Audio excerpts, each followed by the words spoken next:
Assalamualaikum warahmatullahi wabarakatuh. Selamat datang kembali di perkuliahan pengendalian proses. Dan pada kesempatan kali ini, saya akan menyampaikan materi untuk pertemuan yang keempat. Di pertemuan keempat ini, saya akan membahas atau memberikan penjelasan singkat terkait dengan diagram blok untuk sistem pengendalian.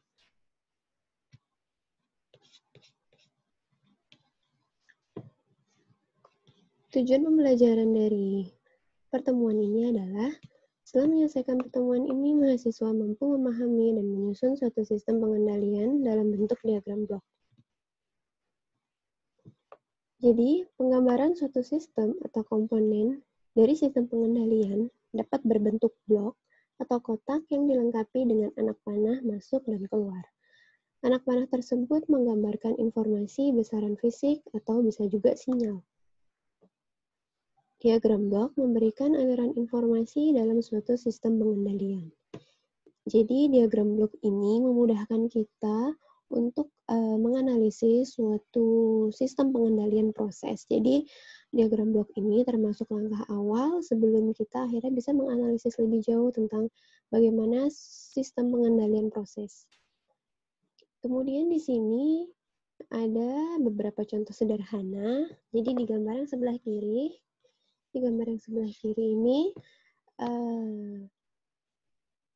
menggambarkan suatu sistem dalam diagram blok, di mana ke dalam sistem ini ada informasi yang masuk, dan dalam sistem ini ada informasi yang keluar. Kemudian untuk sedikit lebih dalam, di sini ada suatu proses di mana ada variabel input dan ada variabel output. Variabel inputnya ini bisa berupa manipulated variable atau bisa juga disturbance. Kemudian pada variabel outputnya ini ada measured output dan juga ada unmeasured output. Kemudian apabila proses ini kita berikan suatu sistem pengendalian, maka gambarnya bisa kita lihat pada gambar yang B di sini. Jadi di sini ada blok yang kedua, jadi selain ada blok proses, di sini juga ada blok controller atau alat pengendali, di mana di sini tetap ada panah masuk dan panah keluar. Kemudian yang perlu diperhatikan di sini adalah ini ada beberapa garis putus-putus. Sekarang kita coba lihat dulu. Untuk garis putus-putus yang pertama ini. Jadi di sini ada disturbance, kemudian ada garis putus-putus mengarah ke arah controller. Nah, ini artinya adalah pengendalian yang jenis feed-forward control. Karena di sini disturbance ini yang diukur untuk diolah ke dalam controller. Kemudian untuk anak panah putus-putus yang kedua, di sini ada panah putus-putus, garis putus-putus dari variabel keluaran proses. Dan di sini artinya variabel proses yang diukur untuk kemudian diolah ke dalam controller. Nah, pengendalian jenis ini adalah feedback control. Selanjutnya dari controller ini menghasilkan sinyal untuk memerintahkan control valve untuk mengubah manipulated variable.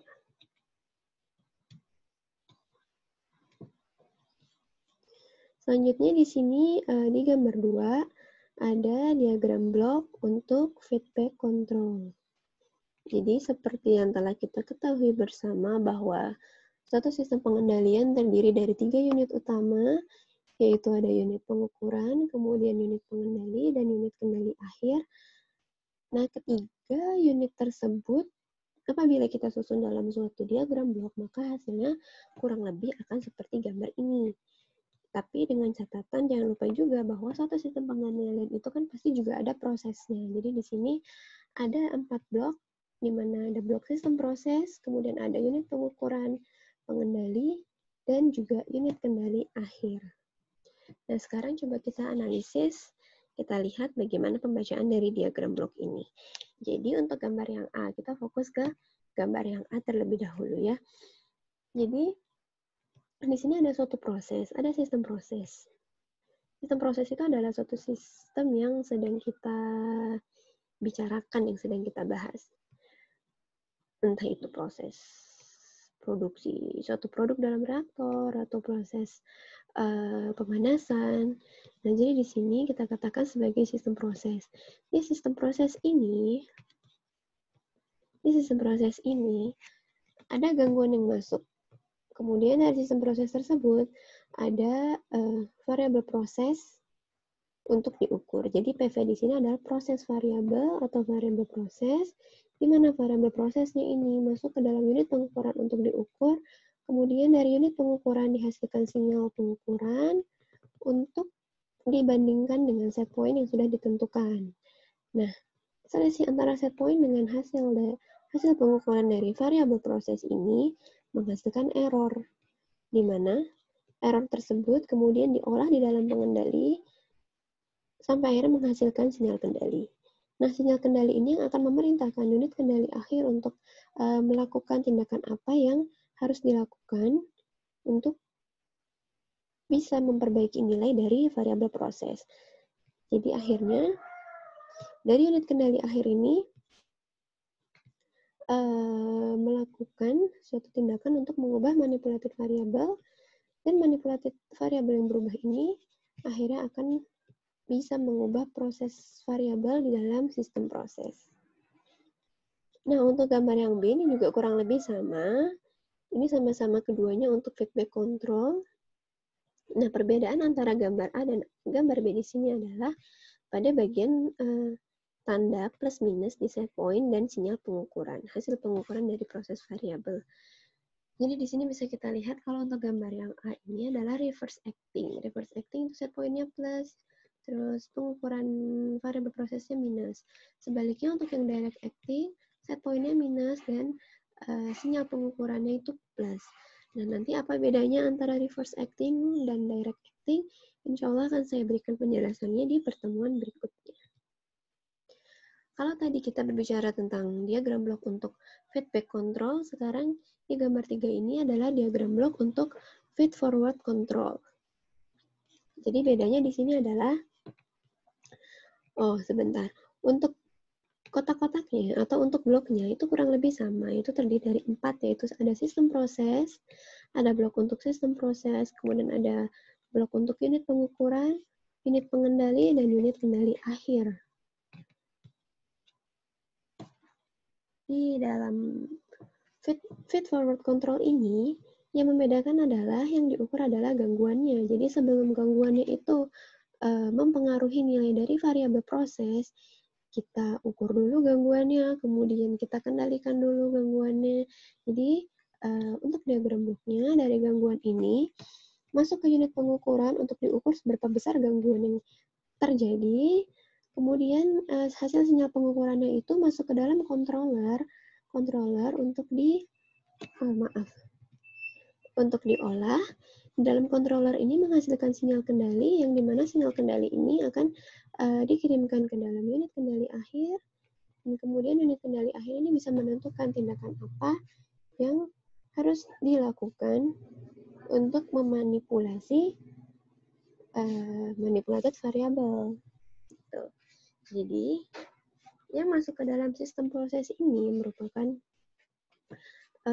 manipulatif variabel yang sudah dilakukan perubahan, sehingga akhirnya tidak terjadi perubahan variabel proses. Selanjutnya, saya berikan contoh. Jadi di sini ada kasus pengendalian level cairan. Di sini ada sebuah tangki yang berisi cairan, di mana ketinggian cairannya ini adalah H. Kemudian di sini ada F1, jadi F1 ini flow rate, katakanlah flow rate umpan yang masuk ke dalam tangki. Kemudian di sini ada F2 atau flow rate effluent atau flow rate keluaran yang keluar dari dalam tangki. Nah, tujuan pengendalian ini adalah menjaga tinggi cairan agar tetap pada batas yang diinginkan.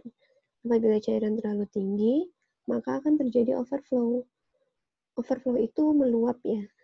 Namun apabila cairan terlalu rendah, maka akan menimbulkan masalah aliran ke proses 2. Jadi kalau misalnya cairannya terlalu rendah, maka nanti bisa jadi nanti alirannya kosong dan sebagainya. Nah, kemudian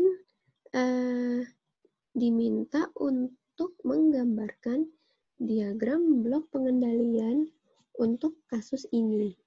Jadi di sini saya berikan diagram blok untuk yang feedback control. Dan di sini ada dua skenario. Yang A ini skenario 1, yang B ini skenario 2. Jadi, saya akan menjelaskan untuk yang skenario 1. Di sini, seperti biasa ada 4 blok atau ada 4 kotak. Yang pertama ada prosesnya itu sendiri, ada blok untuk proses, kemudian blok untuk unit pengukuran atau transmitter ya.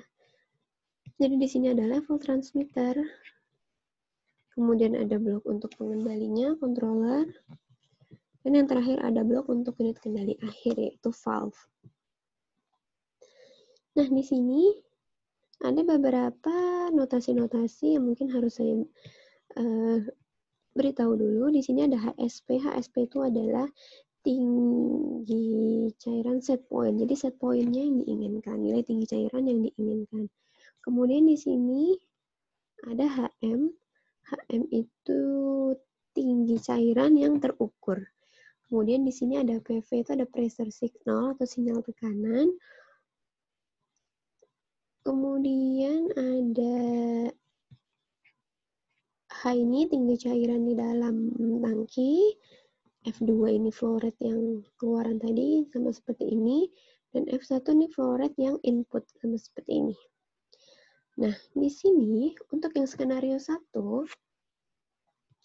F2 ini dia masuk sebagai sebuah gangguan atau sebagai disturbance. Sementara di sini F1 yang berfungsi sebagai manipulated variable. Jadi di sini yang diubah-ubah variabelnya adalah F1, laju alir umpannya. Jadi sebelumnya di sini ada dua kemungkinan ya. Di sini ada dua kemungkinan yang dijadikan manipulated variabelnya. Bisa F1 sebagai manipulated variable, bisa juga F2 sebagai manipulated variable. Kalau untuk skenario 1 ini, yang menjadi manipulated variable adalah F1. Jadi, pertama-tama, tinggi cairan di dalam tangki diukur dan ditransmisikan oleh level transmitter. Dihasilkan nilai berupa tinggi yang terukur atau HM. Kemudian masuk ke dalam controller, dibandingkan dengan set point-nya, menghasilkan error, sampai akhirnya controller ini bisa menghasilkan sinyal untuk menentukan tindakan apa yang harus dilakukan oleh valve. Nah, valve ini kemudian memerintahkan, kemudian valve ini mengubah F1 sebagai manipulated variable. Nah, selanjutnya, untuk yang skenario kedua, bedanya adalah di sini F1-nya sebagai disturbance dan F2-nya sebagai manipulated variable. Nah, terkait dengan kasus ini, saya akan memberikan tugas sebagai latihan. Jadi, tugas yang pertama adalah pada slide berikutnya, kalian jelaskan bagaimana mekanisme pengendalian untuk skenario 2. Kemudian yang kedua, buatlah diagram blok pengendalian level cairan tersebut untuk yang feed forward control. Karena kan yang tadi sudah saya jelaskan itu adalah untuk feedback control. Kemudian kalian coba untuk gambarkan diagram bloknya untuk yang feed forward control.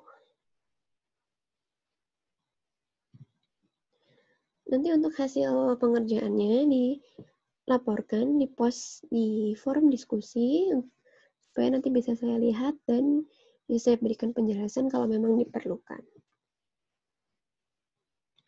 Sekian materi yang bisa saya berikan untuk pertemuan 4 ini. Kurang lebihnya mohon dimaafkan kalau misalnya ada yang kurang-kurang bisa ditanyakan di forum diskusi.